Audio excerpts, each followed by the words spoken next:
Morning student, I am Ranjan Kumar Sharma, the assistant teacher of Ramakrishna Vivekananda Vidya Mandir.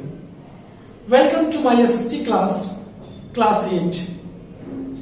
Now I am going to start history, lesson number 10, the modern period.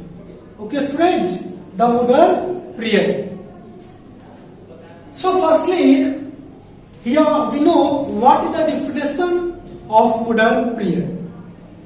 How can we define modern period? So here, the modern period refers to the recent times and the changes that have come about. Okay, recent time, अभी का है जो time, उसे बोलते हैं यह modern period. Okay, student. History divided into 3 periods. History को 3 part में डिवाइड किया गया है. वो कौन कौन सा पार्ट है, आइए उसे हम जानते हैं.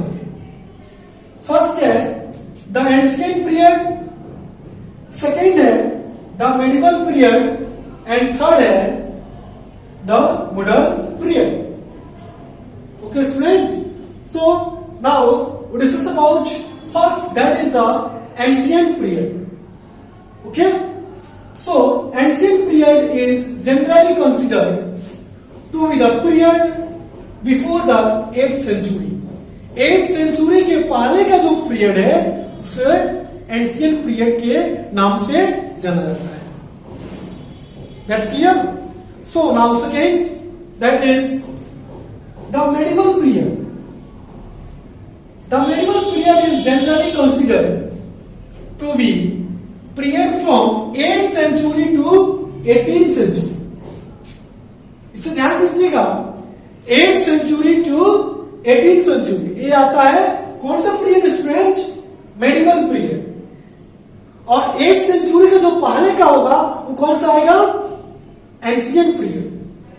So now third is the modern period. What is the modern period? The modern period is generally said to have started in the 18th century. यही हम लोग पढ़ने वाले हैं. Started in the 18th century से जो स्टार्ट हो रहा है वो आएगा मॉडर्न पीरियड में. ओके,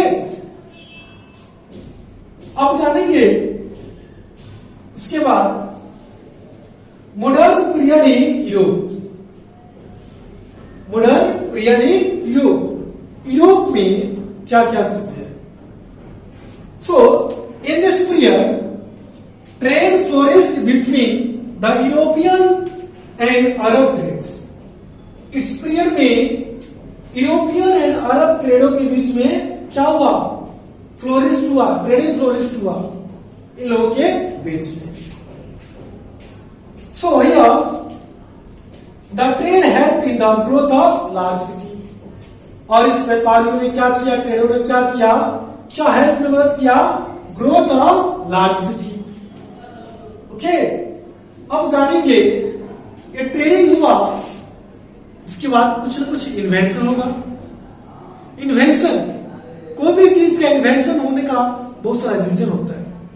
मीन्स उससे कुछ ना कुछ हमें प्रॉफिट ही होता है. आखिर क्या रीजन था इसका, आइए जानते हैं. New invention. What is new invention? The invention of the printing press. यहां ध्यान दीजिएगा, किसका invention, printing press help in spreading new ideas through printing material. Printing press का हेल्प क्या हुआ उसमें, इससे क्या सहायता मिला, ये क्या हेल्प किया, जो आइडिया था, न्यू थॉट्स था, नया नया विचार था, इसको स्प्रेड करने में क्या किया, ये मदद किया इन्वेंशन. कौन सा, प्रिंटिंग प्रेस का. आगे student, people took new interest in different aspect of human life. इस न्यू इन्वेंशन के कारण लोगों ने क्या किया, उनके ह्यूमन लाइफ में न्यू इंटरेस्ट होना शुरू हुआ. और क्या हुआ, printing, literature, sculpture, theatre, music capture their interest. और इस इन्वेंशन से उनको इस सारे में क्या हुआ, मदद हुआ। ठीक है, तो ये था हमारा इन्वेंशन। इतना समझ में आया ना आपको इन्वेंशन। आगे भी हम लोग और जानेंगे इस इन्वेंशन के बाद और सारा क्या हुआ। Okay student,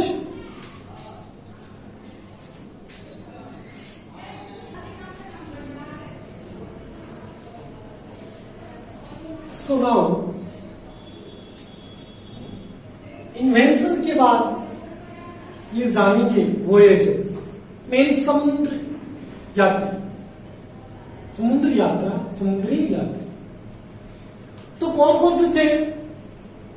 Christopher Columbus, Vasco da Gama and Ferdinand Magellan discovered new sea routes to the west and east. Columbus ने, वास्को डी गामा ने और मैगेलन ने डिस्कवर किया एक सी रूट का west and east, sea route का, ताकि क्या किया जा सके, इससे व्यापार दूसरे देशों में किया जा सके। Okay student, new places were discovered and trade was set in the different parts of Asia, Latin America and Africa. अब इसमें क्या बता रहा है कि डिस्कवर न्यू प्लेस का हुआ, क्या सेट करने के लिए, ट्रेडिंग सेट करने के लिए, वहां पे व्यापार ताकि आसानी से किया जा सके।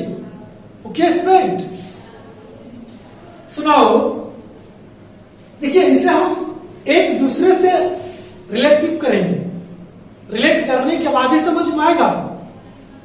अब ये सब हुआ तो अब क्या पढ़ना है, प्रॉफिटेबिलिटी ट्रेड। जो भी ट्रेडिंग होगा उसका मेन मकसद क्या था, होगा नहीं क्या, to earn profit, maximum profit. तो प्रॉफिटेबल ट्रेड में भी यही जानेंगे किसमें अर्न हुआ प्रॉफिट का। जो व्यापार होता था कम दामों में परचेज करना और उसके अपने कंट्री में ले जाकर हाई दामों में सेल करना, और इसका फायदा क्या हुआ इन लोगों ट्रेडिंग को, ट्रेडर्स को प्रॉफिट ज्यादा होने लगा। और प्रॉफिट जब ज्यादा होने लगा तो इनका इंटरेस्ट इस सब में बढ़ गया। इंडिया का ही ले लीजिए, यहां से स्पाइसेस, बहुत सारी चीजों को, सिल्क को दूसरे कंट्री में ले जाना, वहां पे सेल करना हाई प्राइस में। और इसी का रीजन था, इसी के कारण था कि हमारे इंडिया में ईस्ट इंडिया कंपनी सेटअप हुआ अंग्रेज द्वारा। कब? 1600। There is only one reason to get maximum profit from you. Okay? Second, उसके साथ ही साथ आपको 2 years Dutch east India company में यहां पे सेटल किया। कब? 1602 में। Then after some years French east India company में सेट हुआ 1664 में। ये जो भी कंपनी यहां पे सेट हुआ उसका क्या रीजन था, एक ही रीजन था, अर्न करना, क्या, प्रॉफिट। और जो इजिली वे यहां से अर्न हो रहा था। Okay, now colonisation. अब इसकी आवश्यकता हुई क्या है, देखिए, the process of establishing a territory under the political control of a state is known as colonization. क्या है इसमें, फिर से देखिए इसे, the process of establishing a territory under the political control of a state, controlling होना शुरू हो गया, उसको बोलते हैं colonization. ओके, अब आएगा पॉलिटिकल रिवोल्यूशन। पॉलिटिकल क्रांति शुरू हुई। It establish the right of the people to participate in their own government. क्या है political revolution? It establish the right of the people to participate in their own government. अब इसके अंदर क्या हुआ, लोगों को अधिकार दिया गया पार्टिसिपेट होने के लिए इसको राइट्स मिला, ताकि वो इजीली वे में इस सब का केयर किया जा सके। ओके,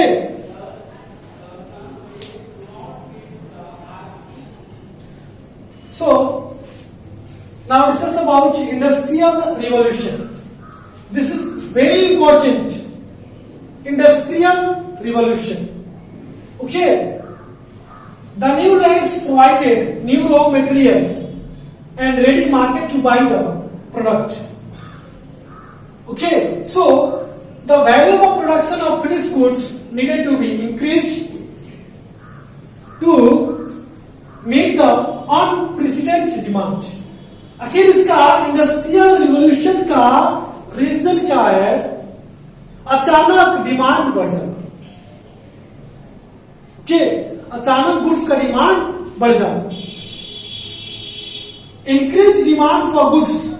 ध्यान दीजिएगा यहां पे, increase demand for goods required mass production and the factory system was invented. तो जब गुड्स का डिमांड हो जाएगा तो क्या होगा? प्रोडक्शन ज्यादा करना पड़ेगा, बहुत ही ज्यादा करना पड़ेगा। सो हियर मास प्रोडक्शन, जब प्रोडक्शन करना है तो क्या एस्टैब्लिश करना होगा? Factory, okay, industry. ठीक है स्टूडेंट, तो mass production and the factory system was invented. इसके चलते फैक्ट्री क्या हुआ? इन्वेंटेड हुआ।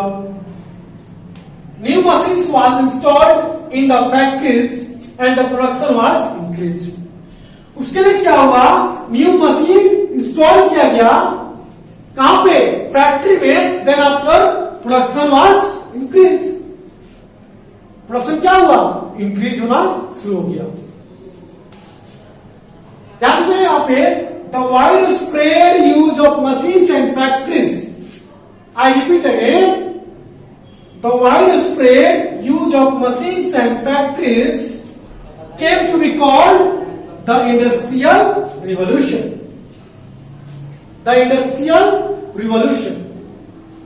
Okay, friends, the first beginning, ये इंडस्ट्रियल रिवोल्यूशन सबसे पहले ब्रिटेन में हुआ। कहां पे स्टूडेंट?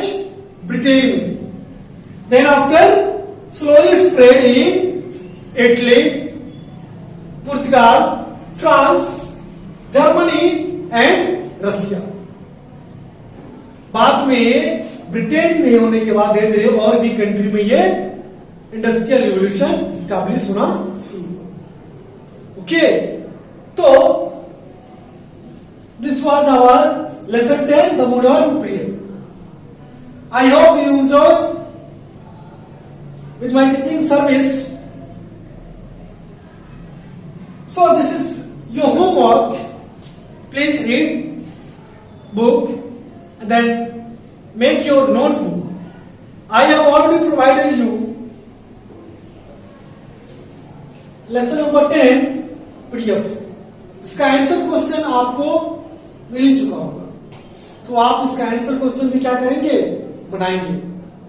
कब के लिए?